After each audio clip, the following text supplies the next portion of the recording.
Entonces, la idea del código que alcanzamos a mirar la clase pasada, pero no en detalle, era un main que lo que hace es crear un ls pipe more, ¿no es cierto?, y esperar a que ambos mueran para terminar su ejecución. Y entonces la lógica del código que vamos a ver en main es básicamente primero crear el pipe, porque el pipe tiene que haber sido creado por un padre común para que ellos lo hereden, porque está en la memoria compartida inicial. Por lo tanto, el padre primero crea el pipe, después crea un hijo, crea el otro hijo, y después simplemente cierra el pipe porque él no va a usar el pipe y espera que ellos mueran.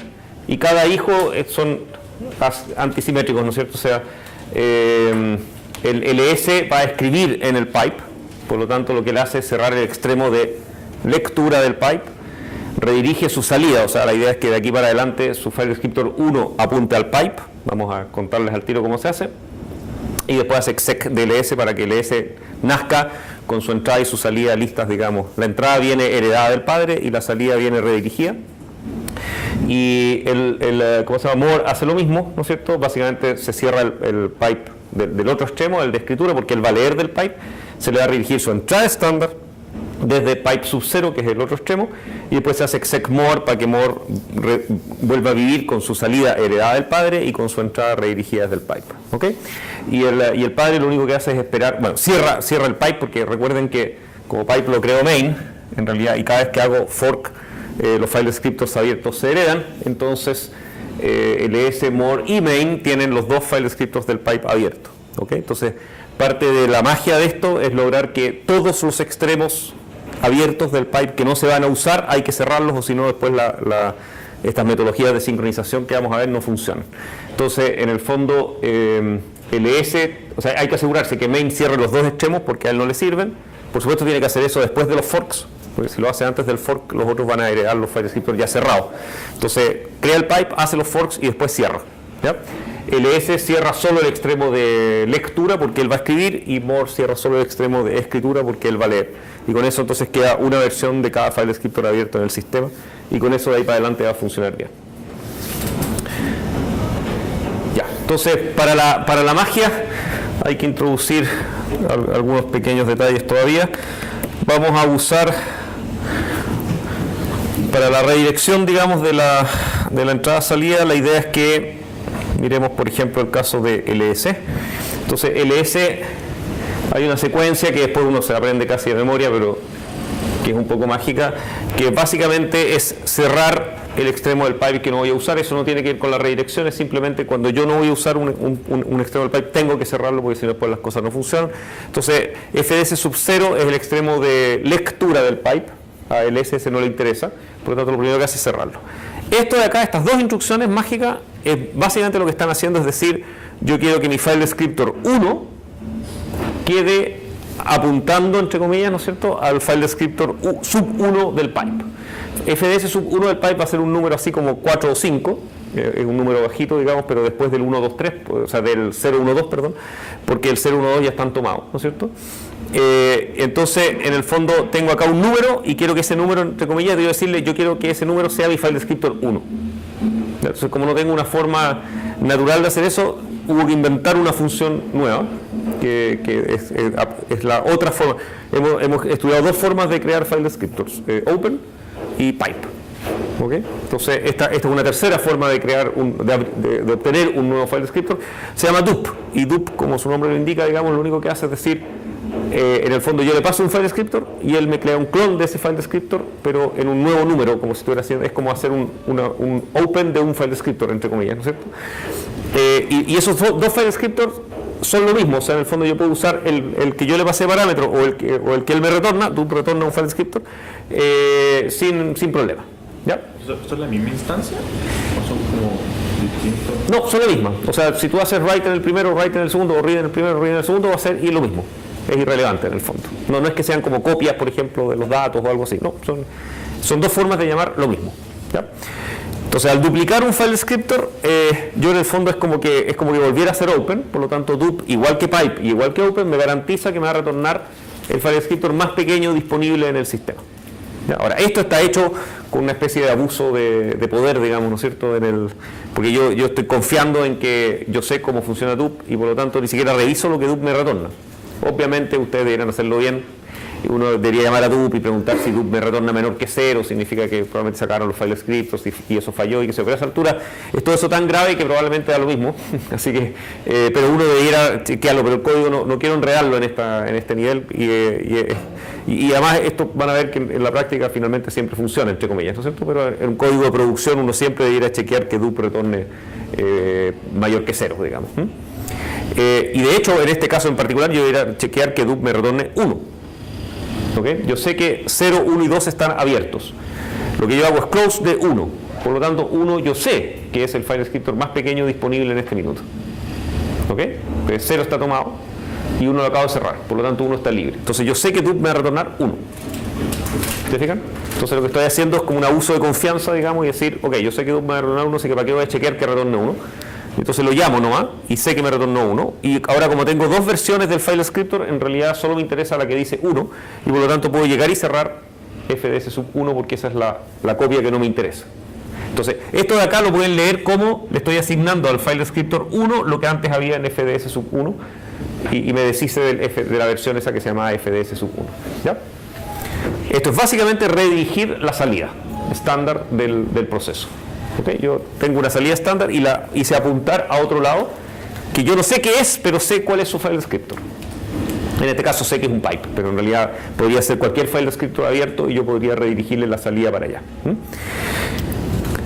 Ok, y una vez que tengo ¿cómo se llama? En este caso es mi salida estándar redirigida al pipe y cerrado todos los otros extremos, lo único que hago es, bueno, en este caso hago chedir de slash para mostrar que se puede, y después el exec, y como siempre exec no debiera retornar, y por lo tanto el resto del código no debería ejecutarse nunca. Ok, entonces esa es la magia. ¿Okay? O sea, la magia se hace con close y con dup, digamos, y eso básicamente lo que hace es redirigir la salida. En el otro caso redirijo la entrada, es exactamente lo mismo, con la diferencia de que ahora hago close de 0, por lo tanto sé que dup me va a retornar 0 esta vez, ¿no es cierto? Y le paso el extremo correspondiente del pipe. A todo esto no hay ningún chequeo de, no sé, ¿cómo se llamaría eso? Como de modos y formas de abrir y qué sé yo. O sea, por ejemplo, si ustedes hacen un dup, se equivocan del extremo del pipe o algo y le redirigen el extremo de lectura a la salida, todo va a funcionar. La única diferencia es que cuando hagan write en ese file descriptor les va a fallar, porque es un file descriptor donde no se puede hacer write. ¿Okay? Entonces, en este nivel no hay ningún chequeo, él no tiene idea que 0 es para escritura y que 1 es para, que 0 es para lectura y que 1 es para escritura, ¿no es cierto? Eso son los permisos cuando write o read se apliquen, digamos, que se van a dar cuenta. Entonces, todo esto es simplemente una duplicación y asignación de file descriptors, ¿no?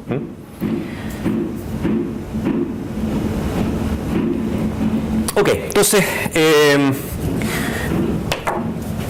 ya lo último, que creo que este es un bonito ejemplo que muestra que uno puede hacer más de lo que uno puede hacer hartas cosas, digamos, para entender cómo y las distintas formas de morir y determinar que tienen estas cosas.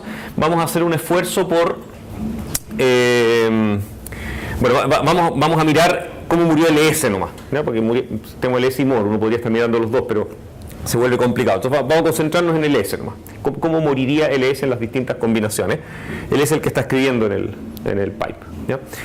Entonces, lo normal sería que los dos ejecuten normalmente y los dos mueran normalmente, y por lo tanto yo debería obtener una muerte normal, ¿no es cierto? Y debería obtener el exit code de LS.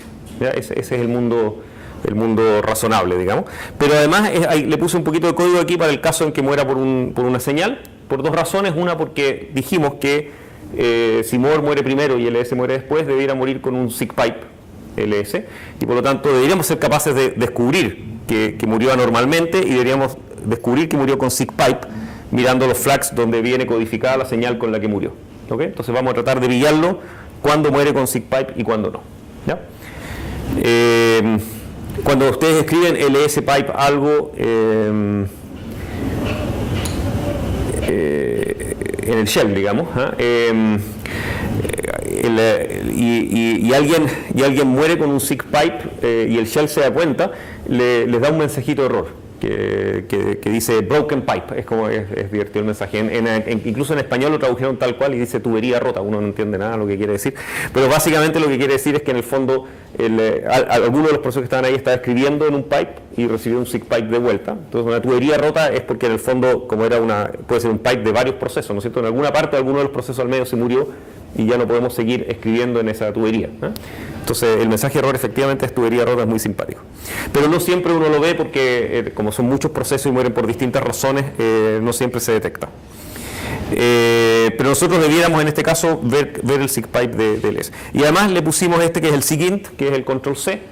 Entonces la idea es que si el S llegara a morir con control C y logramos manejarlo eso, vamos a ver un poco cómo, también deberíamos pillarlo acá y decir murió con control C. Si muere con un signal que no es ni SIGPipe ni SIGINT, deberíamos ver un mensaje que dice murió con signal ... y nada más. Porque en el fondo no puse todos los códigos, digamos, no podría poner el %d del signal, lo que sea, digamos. Porque uno con esa macro realmente obtiene el número.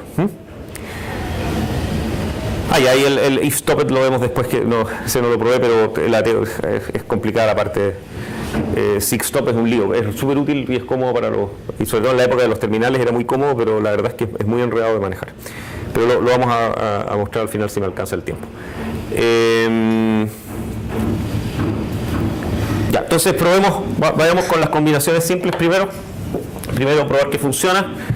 Dejen revisar si está todo como debería estar en la versión más simple. Lo que vamos a cambiar son los flags de LS según lo que queramos. Ya, esto está bien. Entonces en el fondo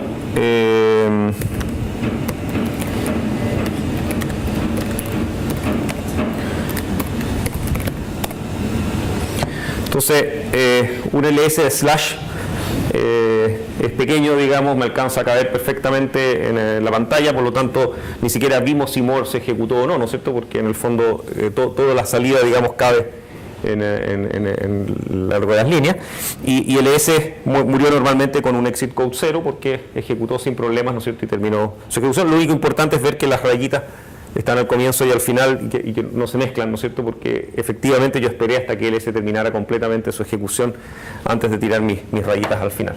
Si hacemos el cochino truco de achicar un poquitito esta ventana, no va a ser tan fácil. Ya, achiquémosla entonces así. Si lograra cascar ahí, eso. Ya veamos si algo como eso. Entonces ahí por lo menos vemos que more sí existe y por lo tanto efectivamente cuando se llenó la pantalla me dijo more y está todo esperando a que more siga, o sea el pipe está funcionando, ¿no es cierto? Y el S y more se están ejecutando en paralelo y yo puedo darle enter, o sea espacio, digamos, con lo cual more me muestra otra página más y en este caso termina sin problema y se fijan que efectivamente los iguales llegaron después y qué sé. Hay que fijarse que los iguales no pasan por more, porque es el printf que tira el main. Eso no fueron al pipe, o sea, la parte inicial lo tiró el main directamente a su salida estándar y esto también. Es lo del medio que pasó por el more, por lo tanto, en el fondo, esto claro, sale después porque espera a que LS y more mueran, pero no porque esté pasando por el paginamiento de more. Ok, entonces, ¿qué pasa si matamos el more antes de tiempo? More acepta que yo le diga Q con quit, digamos, con lo cual termina de mostrar y él muere y no lee más de su entrada.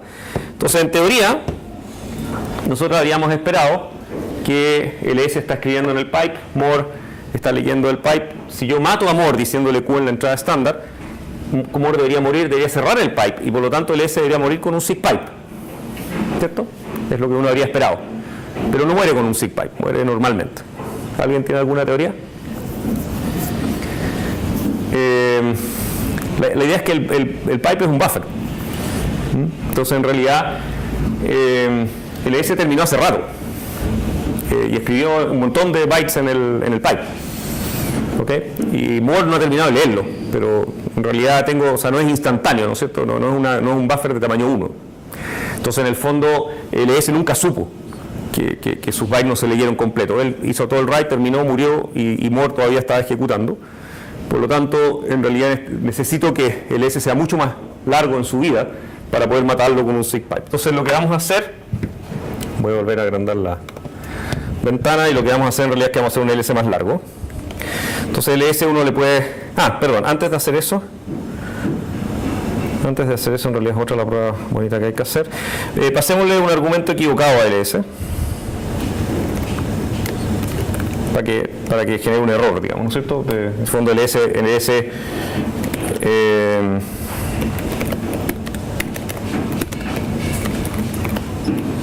no queremos ahora que... Parece que no es eso. ¿Y que acá funciona? No puede ser. ¿Cómo puedo hacerle una opción que no existe?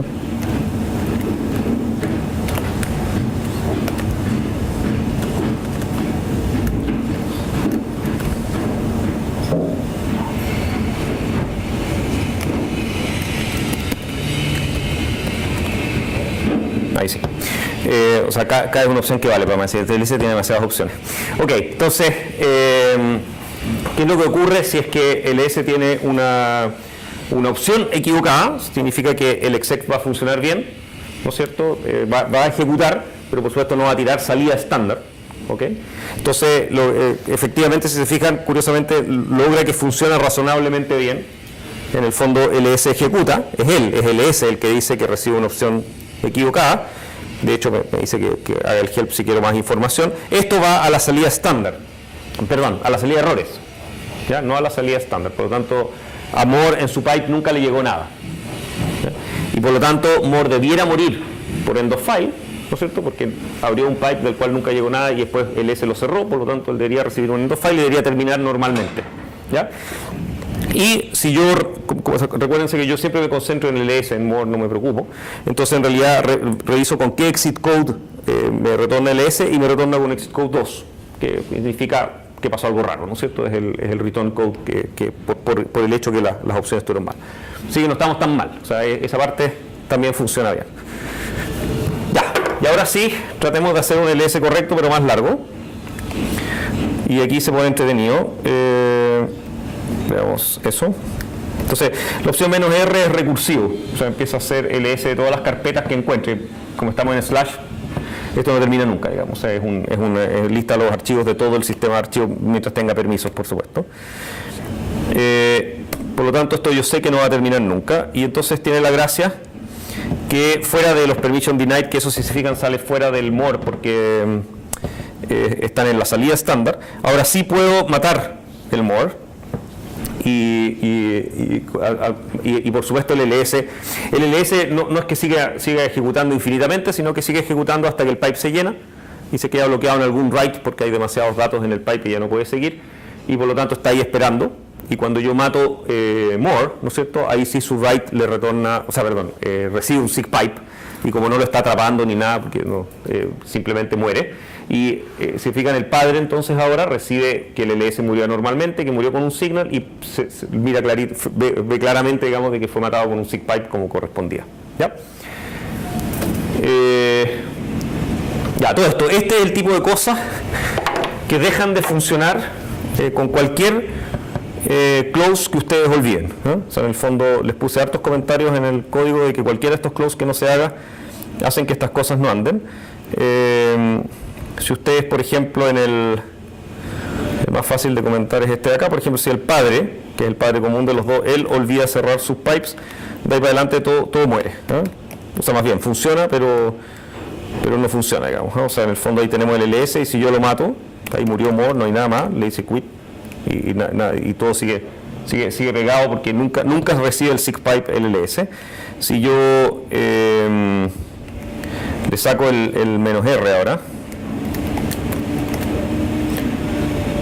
ahí, entonces dejamos la versión anterior, digamos, del ls cortito. Entonces ahora termina el ls, pero More nunca recibe el end of file.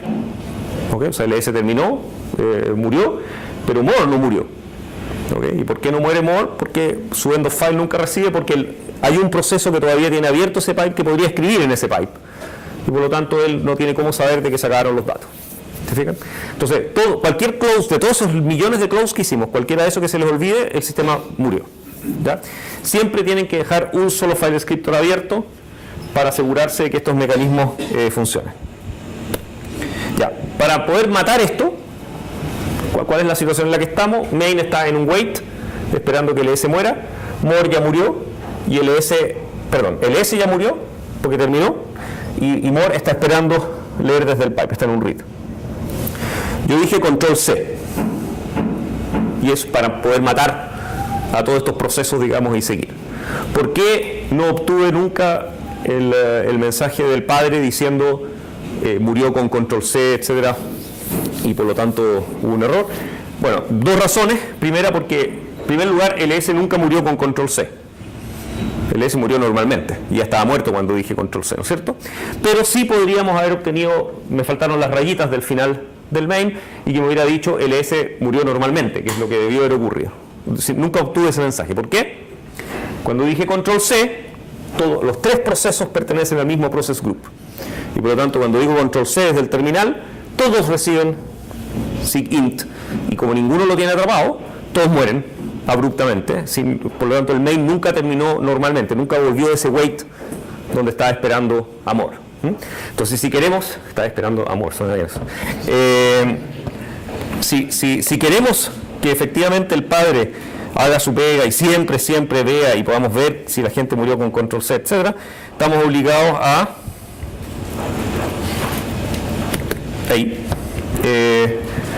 atrapar un control C, ignorarlo, digamos, en el padre. En ese caso, SIGINT va a funcionar, va a matar a LS y a More o cualquiera de los dos que esté vivo, pero yo no voy a morir y por lo tanto yo voy a recuperar si es que alguno de ellos murió con control C. ¿Okay? Entonces, ignorando control C en el padre, me las puedo arreglar para lo mismo que teníamos antes. Ahí yo hago control C ahora y el padre sí sobrevive y me dice que efectivamente LS murió normalmente. ¿Por qué murió normalmente? Porque ya había muerto cuando dije control C. ¿Ya? Si queremos revisar que funcione el código de ver cómo muere con LS, entonces volvemos a poner los close para que ahora todo funcione bien y volvemos a poner el "-r" para que LS se demore harto. Ahí. Es complicado hacer todas las combinaciones posibles de lo que puede ocurrir, ¿no?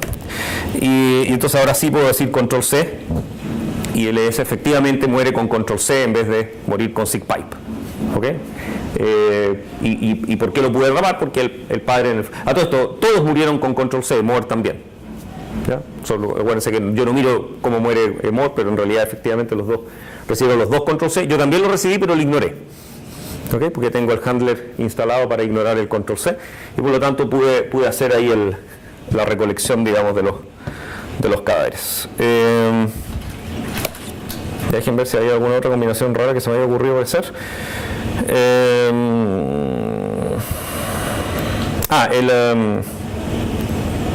El stop es raro, pero no sé si vale la pena. Entonces tenemos cuando LS. Ya, creo que ahí está bien.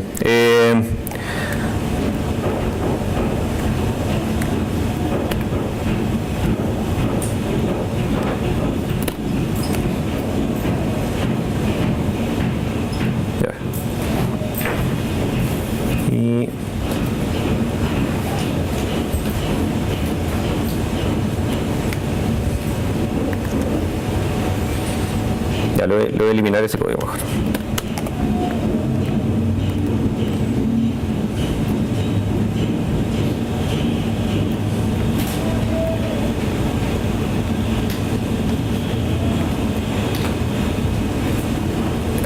Ya, queda más bonito. Hay una señal extraña que se llama SIGSTOP y son dos, de hecho, la que es del terminal, que es control Z, que es una cosa medio rara, y el SIGSTOP, que es lo que mandan los debuggers cuando quieren ir haciendo el trace de los programas, y uno efectivamente puede atraparlas y hacer cosas al respecto y qué sé yo, pero no sé en qué estaba pensando cuando decidí que valía la pena enseñarles eso. Ok.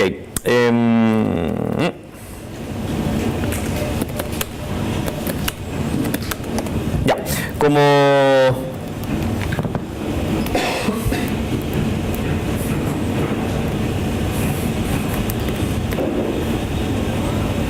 como resumen de lo aprendido en la parte de fork, exec, etcétera, les hice un pequeño ejemplo que creo que no lo mostramos la otra vez, que está bien porque creo que es mejor entenderlo cuando ya hemos jugado harto con fork, que es básicamente el ejemplo de un main que crea varios hijos, ¿ya? En general crea uno, hasta aquí ahora creamos dos. Este hace un ciclo de creación de hijos. En general, cuando ustedes van a hacer un ciclo de creación de procesos, en genérico yo diría, eviten poner el fork adentro del for ahí a mano con un if y qué sé yo, porque es demasiado fácil equivocarse y empezar a hacer lo que se llama una bomba de forks, se llama eso, cuando es como una especie de bomba de racimo, así donde cada ciclo del for empieza a hacer más forks y cada fork está en el mismo for haciendo más forks, ¿no es cierto? Entonces es muy enredado leer ese código y es muy fácil equivocarse. Entonces, en general prefiero factorizar la creación de procesos en una funcioncita, que ella haga el fork, el if y todo, para que no se enreden de dónde están en el código. Es lo mismo, ¿no es cierto? Pero creo que como lectura de código, para uno atrapar mejor las cosas, creo que es mejor. Entonces, en este caso, vamos a crear 10 procesos. Cada identificador de proceso lo vamos a asignar en un arreglo de process IDs. CreateProc lo único que hace es, por supuesto, el fork, ¿no es cierto? Y nada más. Y el hijo, ahí uno puede poner slips o cosas si no quiere, pero la idea es que sea un hijo que no hace nada. Lo único que queremos jugar a hacer es, primero, a mostrar qué es lo que pasa con la memoria. La idea es que, a pesar de que todo se comparte, ¿no es cierto?, y que el hijo nace en exactamente el mismo entorno que el padre, en realidad recuerden siempre que lo que el hijo tiene es una copia. ¿Okay? El hijo es totalmente independiente del padre en lo que es la memoria. Es la misma, o sea, tiene el mismo contenido en la memoria, ¿okay? Pero es una copia. ¿Okay? Entonces, cada uno nace en su stack de activación, con sus variables globales, todo, y con el mismo contenido, pero cada uno tiene su versión. ¿Ya? Entonces este es un programa que simplemente prueba eso. Creamos un arreglo de variables donde la idea es que cada hijo va a tocar una de esas variables, pero todos van a heredar el arreglo del padre. ¿Ya? Entonces lo que hacemos es que el padre, en el fondo, el padre inicializa el arreglo, lo inicializa en puros ceros, crea los 10 hijos, cada uno de los hijos recibe su índice, que es el que le corresponde, ¿no es cierto?, a la variable el subíndice del arreglo vars, y pone un 1 en ese lugar. Vars eran puros 0, cada hijo escribe 1 en su posición y después muere. Entonces, obviamente, la pregunta es, ¿qué ve el padre? La idea es que el padre entonces no ve nada. O sea, el padre para él, sus var sub i siempre fueron 0 y van a seguir siendo 0 para siempre. Es nada más que para mostrar. Recuérdenlo, porque uno tiende a pensar que como todo se hereda y se ve como que fuera el mismo ambiente, son compartidos. No son compartidos, es una copia, ¿ya? Por lo tanto, cada var sub i va a seguir en 0 después de este ciclo, ¿ya? Y fuera de eso, o sea, lo que va a imprimir el padre al final, lo que hace el padre al morir es imprimir todos los ceros. Entonces, lo único que vamos a ver es que cada uno imprimió su 0. Bueno, lo otro que pueden ver los process IDs, ¿no es cierto? Cada hijo imprime su número de hijo y su getPid, ¿no es cierto?, para mostrar el hijo que es, y por supuesto que var sub i es 1, o sea, todos van a decir que 1 es lo que ellos pusieron. Sin embargo, el padre lo que hace es esperar, hace un sleep 20 para que todo el mundo muera, digamos, y estar seguro de lo que ocurrió, y vamos a ver que ¿cómo se llama? Hay un sleep 20 inicial para que darle tiempo a que todos los hijos mueran, y además vamos a usarlo para mirar todos los hijos muertos como están muertos pero todavía no se han desaparecido. Recuerden que un hijo muerto cuyo padre no ha hecho wait está en este estado zombie, los vamos a mirar, ¿no? Vamos a encontrar los zombies para que me crean, y después una vez que todos murieron vamos a ir a mirar, y ahora ya no son zombies porque ya hice wait, ¿no es cierto?, ahí arriba. Vamos a ir a mirar que las variables siguen siendo 0, ¿no es cierto?, pues son mis variables, y además vamos a hacer un último sleep para que ustedes vean cuál es la diferencia entre el momento en el cual están todos, o sea, está el padre vivo, los hijos están muertos pero son zombies, con la diferencia de el padre está vivo y los hijos ya están enterrados.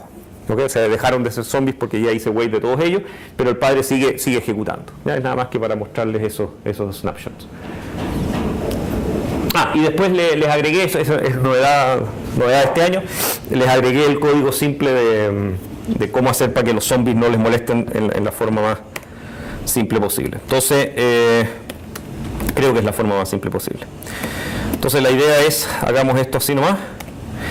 Entonces uno ejecuta, digamos, fork test, y ahí están todos los hijos ejecutando y me da 20 segundos para mirar, digamos, la tabla de procesos. Uno tiene PS, de Process Status, lista los procesos del sistema y tienen distintas opciones según quiero todos los procesos, los míos, qué sé yo. AUX es uno clásico, digamos, donde lista también el dueño, etcétera. Pero yo le puedo pasar por un grep, siempre aparece el nombre del comando. Entonces yo puedo mirar todos los procesos que se llaman fork test en el sistema y si se fijan, ese es el padre que todavía está ejecutando y todos estos que aparecen entre corchetes y que al lado dicen defunct son los zombies y se puede demostrar que se llamaban zombies antes porque su código de status es Z. Y como les decía, estos inventos los comerciales, el que se llamara defunct. En mi época decía zombie ahí claramente. Y una vez que el proceso termina y pasa a la segunda etapa, que hablé demasiado así que lo perdimos, entonces podemos ver de nuevo, ahí están los zombies como siempre. Entonces, en el fondo, todos estos procesos están muertos, están terminados, pero su process ID sigue ocupado y están esperando que el padre haga wait y ser informado de cómo murieron, qué estatus tienen, etcétera, y por lo tanto no nos podemos deshacer por completo de ellos. Una vez que aparecen los ceros acá, puedo hacer de nuevo mi PS y efectivamente ahora los zombies desaparecen. El padre sigue vivo porque está haciendo su sleep, ¿no es cierto? Pero ya enterré a todos mis hijos y por lo tanto se desaparecieron de la tabla de proceso, ya no existen. Y esos process IDs quedan disponibles y se pueden usar para otros procesos. ¿Se fijan? Entonces, en el fondo, esa es la diferencia entre el haber hecho el wait o no haberlo hecho. ¿Eh? ¿Sí? El segundo proceso es el PS, ¿cierto? ¿Ese? Sí, claro, en el fondo, o sea, a ver, en realidad es el grep. Porque esto es un proceso PS con un pipe a otro proceso que es el grep, que es el que busca patrones. Entonces el que pillamos acá es grep porque en su argv dice fork test. Entonces en el AUX me muestra la línea de comandos, pero además sus argumentos, como como el menos color y qué sé yo, ¿cachai? Que yo ni siquiera lo tipié, pero es como el shell le invoca de grep con esas opciones, dadas opciones de configuración que uno tiene, ¿no? Entonces, claro, pillamos al grep de los dos procesos. El PS es otro proceso más. Ok, entonces, ¿cómo uno puede vivir creando procesos y deshaciéndose de ellos en la forma más simple posible? En realidad, mi recomendación siempre es usar los signals. En el fondo, ustedes crean un handler trivial, que lo único que hace es hacer wait. ¿Ya?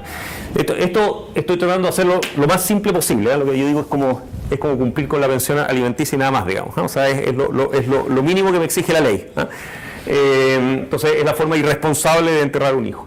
Entonces no me preocupo de nada, no me preocupo de quién es, no me preocupo de qué pasó, no anoto nada. Lo único que hago es wait porque sé que se murió uno y tengo que hacer wait.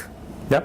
¿Y cómo hago para que ese handler se ejecute? Lo que hago es atrapar el signal SIGCHILD. SIGCHILD es un signal que yo siempre recibo cuando se muere un hijo, pero que por default está ignorado. ¿Ya? Y se espera que yo haga wait en el código y qué sé yo. Entonces ustedes lo atrapan, al atraparlo automáticamente de ahí para adelante, digamos, el handler se va a ejecutar cada vez que un hijo muera y por lo tanto yo puedo garantizar que cuando el hijo muere yo hago wait, soy informado de que murió y se acabó. ¿Ya? Ahora, por supuesto, eso hace que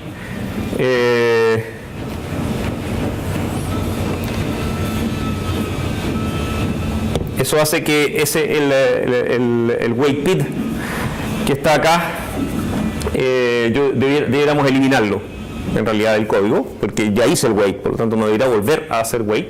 Ahora, ¿qué pasa si lo hago igual? Normalmente lo que me va a decir, o sea, wait PID va a fallar. Cuando yo le voy a pasar un process ID del cual yo ya fui informado que murió. ¿Ok? Entonces él me va a decir, ese process ID no existe. ¿Ok? Ahora, ¿cuál es el riesgo de hacer esto, sobre todo en el largo tiempo y en el largo plazo? Es que si se reutiliza un process ID, ¿ya? O sea, si yo entre medio, o sea, me anunciaron que un hijo murió, entre medio yo hice fork y ahora por casualidad le tocó el mismo process ID, me puedo confundir, ¿no es cierto? O sea, puedo terminar haciendo wait de un proceso que no era el que yo esperaba que fuera. ¿Se entiende la idea? Entonces, en el fondo, igual Unix desde siempre hace un esfuerzo enorme por no reutilizar los Process ID durante el mayor tiempo posible.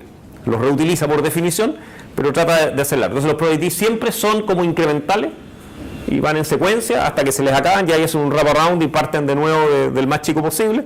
Pero la idea es que no son aleatorios, se fijan, no reutilizan en forma random el Process ID, sino que trata de que una vez que usó uno, y aunque ya esté libre, trata de no usarlo en el mayor tiempo posible. Pero aún así, obviamente, esto es un error. Ahora, en este lo vamos a dejar porque da lo mismo. En este caso es todo tan rápido, además yo no tengo más hijos, así que no hay problema. Pero obviamente, si uno hace lo de arriba, uno no debería hacer wait. O sea, en el fondo la idea es que ustedes se olviden de los waits, ¿no es cierto? Y los dejen dejen la responsabilidad al handler, ¿no? Pero en este caso en realidad da absolutamente lo mismo y lo podemos dejar así. Entonces el código funciona igual porque estoy haciendo un sleep de 20. La única diferencia es que ahora al mirar, digamos, el proceso cuando está en su primer sleep, ya desaparecieron los zombies porque se los tragó mi handler. En el fondo, mientras yo estaba haciendo sleep, mi handler se tragó toda la muerte de los hijos. Y tiene la gracia que además es instantáneo. O sea, en cuanto muere un hijo, yo lo entierro, ¿ya? Entonces, en general, la recomendación es que usen efectivamente ese sistema. Voy a dejar tengo que instalar las nuevas versiones de mi código, pero esa es la idea. Entonces, el signal, eso se los dejo comentado, pero es la recomendación de cómo es la mejor forma de hacerlo, ¿no? Pero si quieren jugar a mirar zombies, tienen que eliminarlo para que alcancen a mirar. Bueno, y lo otro que creo que nunca les dije es que efectivamente todos son ceros al final, ¿eh? O sea, cada hijo dice que puso su variable sub i en 1. ¿Sí? Cada var sub i, o sea, todos pusieron su var sub i en 1 y el padre siempre tuvo su cero como corresponde, digamos, independientemente que el hijo ya había hecho. O sea, cada uno hereda, digamos, las mismas variables globales, el mismo stack, etcétera, pero son copias independientes para cada uno. Cada uno puede tocar sus variables locales, sus variables globales, lo que quiera, y son hereda. ¿Qué es lo que comparten? Comparten aquellas cosas que a través de fork se heredan, que son básicamente los file descriptors abiertos. O sea, si ustedes tienen un archivo abierto en escritura y hacen fork, los dos tienen ese archivo abierto en escritura y los dos pueden escribir adentro, ¿okay? Por lo tanto, en general, que tengan cuidado. ¿Ya? Si es cuando, por default, digamos, si ustedes no hacen nada, normalmente ese file descriptor también se hereda a través de un exec. ¿Okay? O sea, por eso es que podíamos hacer la redirección de la salida de ls, ¿no es cierto? Porque nosotros creamos la salida estándar, hacemos exec y la salida estándar es heredada por ls. ¿Ya? Entonces, en el fondo, hay que tener cuidado porque si yo hago fork, exec, etcétera, normalmente tengo que decir cuál de los dos va a usar los file descriptors.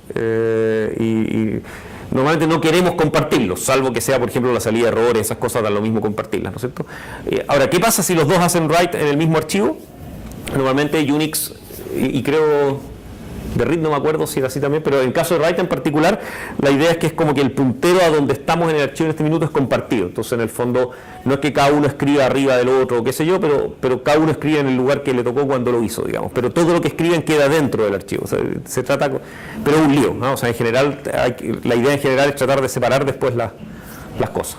Pero recuerden que los file descriptors normalmente se heredan. Y uno puede modificarlos con un flag raro en el momento del open, uno le puede modificar un flag que se llama close on exec, que hace que si alguien hace exec, ese file descriptor hay que cerrarlo. O sea que ustedes no quieren que se herede hacia un exec, ¿no? Ya, file descriptors.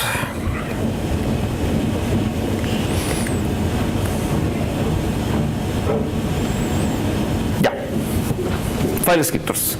Entonces, ahora sí, esta parte es medio fome, pero es importante saberla, pero pasamos rapidito. Es en el fondo todo lo que es Open. Open es más complicado de lo que parece. Entonces, habíamos dicho que en general uno dice Open de un archivo y un mode, digamos, que podía ser 0, 1 o 2. Y acá hay como un comando,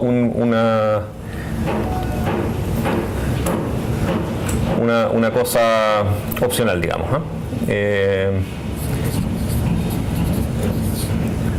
Ya, si miran el manual en el capítulo 2 de Open, digamos, está lleno de sutileza extraña. Voy a tratar de explicarles cuáles son y por qué ocurren, con un pequeño ejemplo.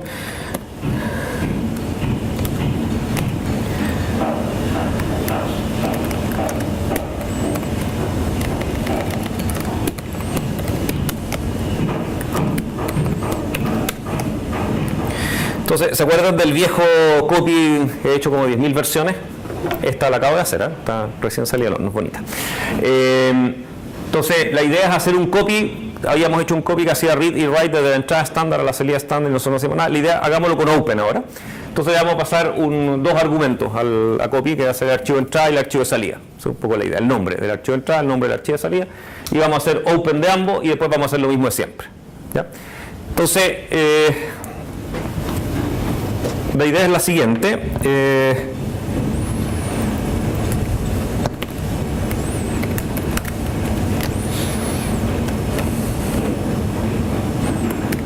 Vamos a ignoren el comentario de arriba y hagamos lo que normalmente habríamos supuesto que iba a funcionar.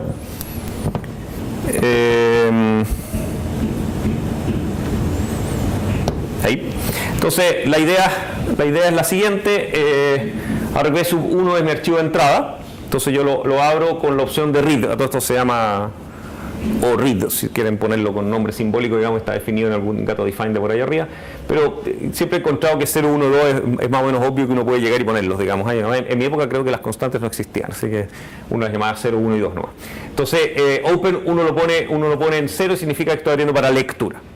¿Okay? Ese archivo lo estoy abriendo para lectura. Si está todo bien, significa que el archivo exista, que tengo permisos para accesarlo, etcétera. Me va a retornar un file descriptor. Es como trivial, ¿ya? Si el file descriptor es menor que 0, falló, digamos, y tengo que abortar y qué sé yo. Ahora, acá, claro, normalmente uno...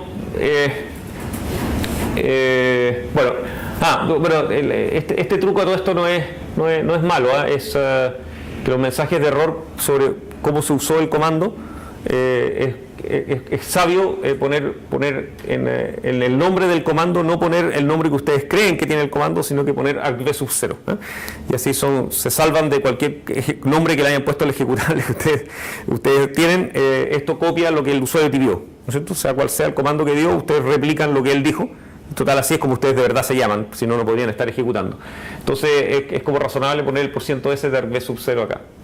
Y en el caso este lo que estoy poniendo es argv_1, que es el archivo de entrada, y le estoy diciendo que no lo pude abrir. Ahora, ¿por qué no lo pude abrir? En el fondo, cuando se acuerdan las funciones del kernel, cuando retornan negativo, en erno está el código que dice por qué falló, y en vez de yo tratar de interpretar eso, lo más fácil es llamar a perror. Perror escribe en su salida de errores este string que ustedes le pasan, 2 puntos, y el mensaje error. ¿Ya? Y en el idioma local en el cual ustedes estampan más encima, así que es perfecto, ¿ya? Entonces, normalmente cuando funciones del kernel hacen abortar, es bueno poner esto, porque esta es la verdadera razón, ¿ya? Entonces, por ejemplo, la diferencia es que si el archivo no existe o si no tienen permiso, eso va a estar en esto, digamos, entonces no es lo mismo. Entonces es bueno agregarlo. De hecho, normalmente pueden eliminar, digamos, la línea de arriba si quieren, digamos. ¿Qué más? Ya. Y después, para la salida vamos a hacer lo mismo. Ignoren el comentario porque estuve detallando toda la mañana para descubrir cómo se hacía, porque ya se me había olvidado. Hace muchos años que no usaba Open. Para la salida es complicado el tema de los archivos de salida. Vamos a tratar de explicarles al tiro por qué. Pero la idea es que acá le ponemos el argv_2, que es el nombre del archivo a donde quiero escribir, que quiero abrirlo en lectura. Y como, de nuevo, si funciona... o sea, si no funciona, digamos, pongo mis códigos de error, pongo por qué no funcionó, y después solo para mostrarles que efectivamente la idea es que tenemos 0, 1 y 2 abiertos, por lo tanto yo sé que f de in va a ser 3 y f de out va a ser 4. ¿Okay? Esa es la regla que habíamos aplicado. Siempre es el menor número disponible de file descriptor que no está abierto, ¿ya? Pero acá lo vamos a mostrar que efectivamente in es 3 y out es 4, y después hacemos el mismo código anterior de read, write y que se da lo mismo, es para... ese ya lo habíamos visto. Ok, entonces vamos a copy5.c -o copy5 y Entonces, si uno dice copy 5 sin argumentos, es cuerdo, se fijan, y me dice efectivamente que use el comando, se fijan que me replica el arg sub 0, está bonito, digamos, me dice ./copy5 y me dice que hay que darle un archivo de entrada y un archivo de salida. Entonces le damos un archivo de entrada. Obviamente si yo le digo algo así como in-out, efectivamente va a fallar porque in no existe, ¿no es cierto? Y si se fijan me da un bonito mensaje de error, en inglés porque es mi environment, ustedes se los pueden decir en castellano, que en el fondo no pudo abrir in y la razón es que no existe. ¿Ya? No, está clarito. Entonces démosle un archivo que existe. Entonces usemos el mismo copy5.c y escribámoslo en algo así como un copy6.c. ¿Ya? Ok, y eso es como inesperado. Ahora sí, el copy5 funcionó porque la entrada ya la hizo. Esta es la salida la que está tratando de abrir y me está diciendo que no existe. Bueno, obvio que no existe. Lo que quiero es escribirla, ¿ya? Sin embargo, desde el punto de vista de la función open no es tan obvio que es lo que ustedes querían, ¿ya? Normalmente ella espera que ese archivo exista. Para mostrárselo, hagamos que exista. Entonces copiemos un archivo. Bueno, la primera demo que no es muy buena es copiemos copy5. Esa no es muy inteligente, vamos a mostrar el tiro por qué. Y hagámoslo nuevo. Y ahí sí funciona, ¿ya? O sea, si copy6 existía, yo lo puedo abrir para escritura y puedo escribir adentro, ¿ya? Bueno, ¿por qué el ejemplo no era muy bueno? Porque, bueno, copié copy5 en copy6 y después lo abrí y le escribí lo mismo, por lo tanto ahora no sé si en realidad lo hice yo o lo hizo el copy, ¿no es cierto? Entonces copiemos otro archivo arriba mejor.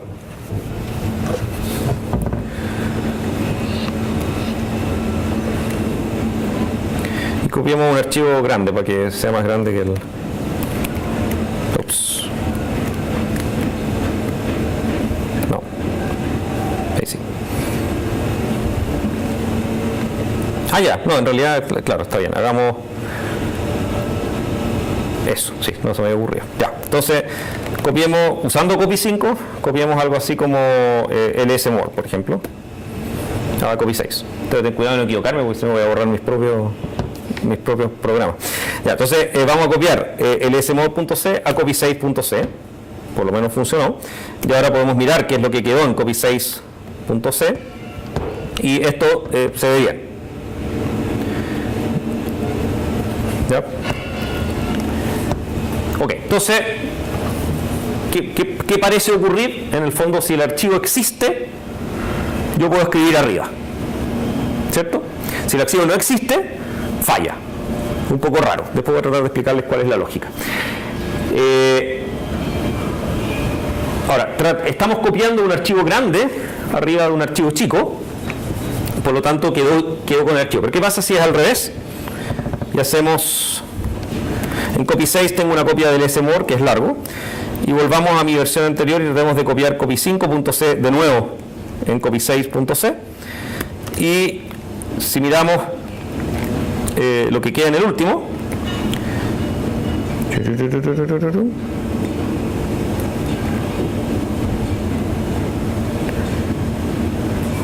ahí.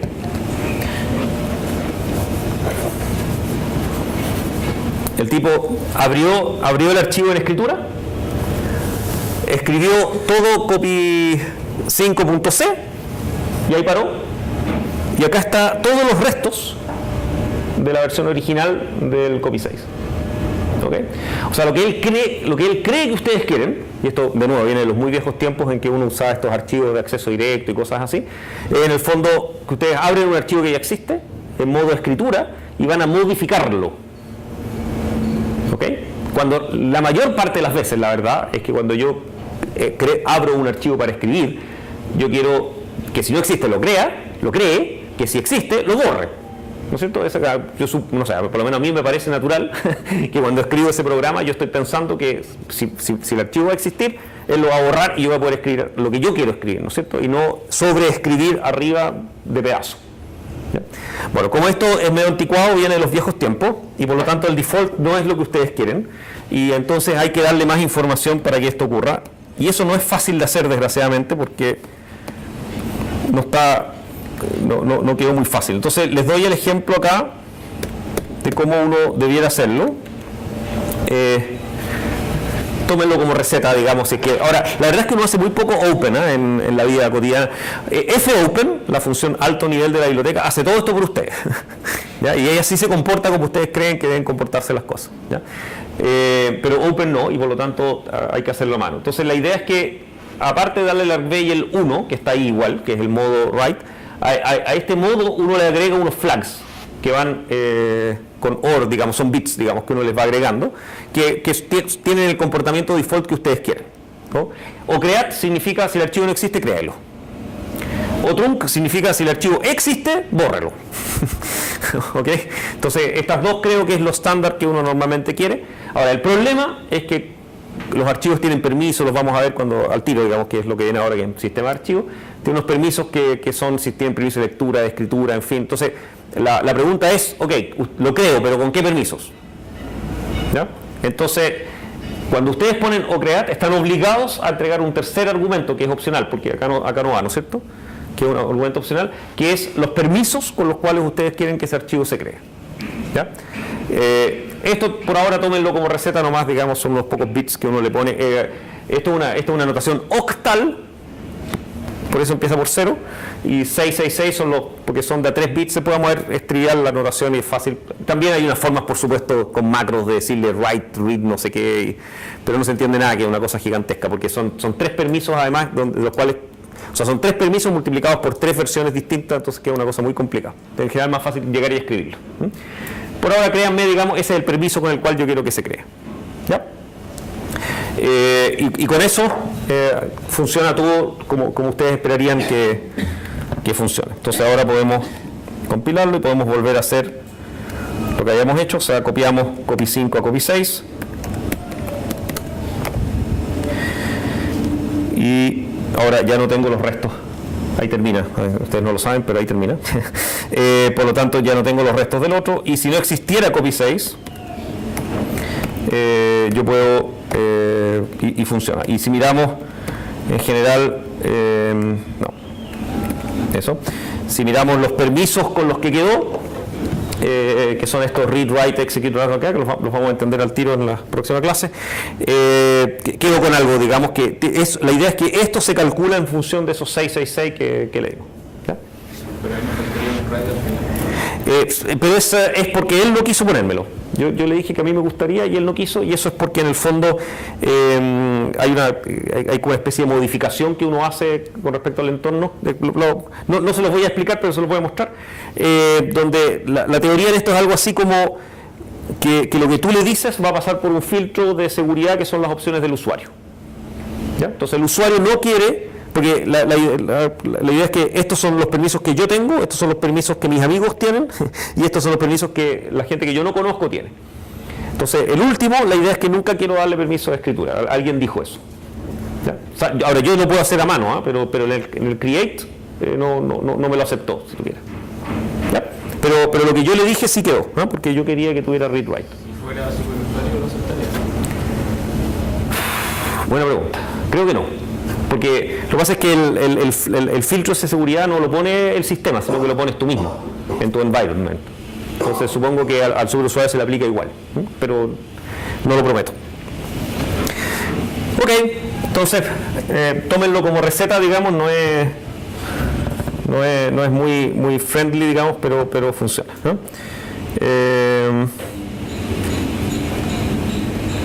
Ya, entonces, ¿qué es lo que viene?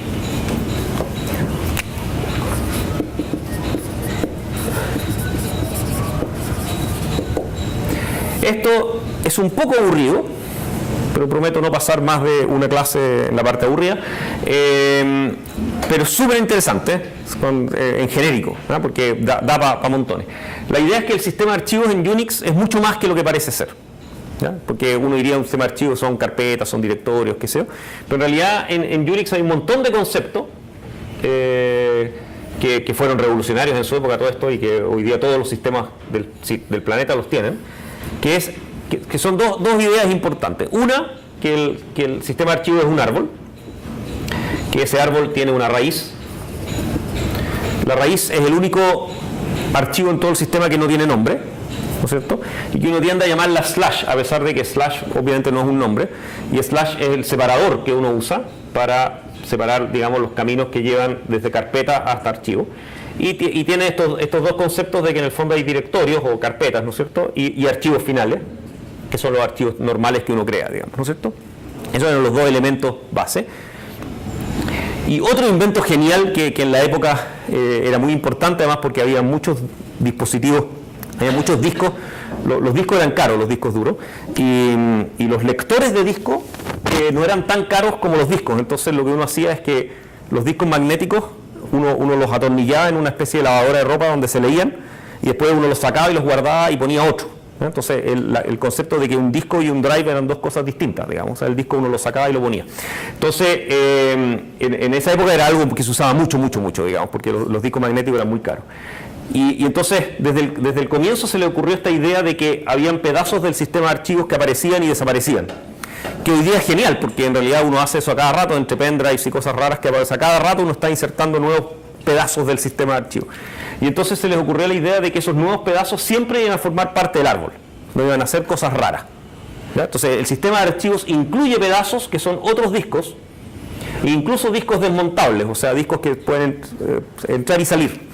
Y eso es extraordinario. Hoy día no hay nada mejor, digamos, que Unix se adaptó perfecto a esta idea de que yo pongo un pendrive y mágicamente me aparece una carpeta donde está ese pendrive con todos sus datos, y cuando yo lo saco, desaparece. Y el árbol es irrelevante dónde está, cómo se llama, qué pendrive es, etc. ¿Okay?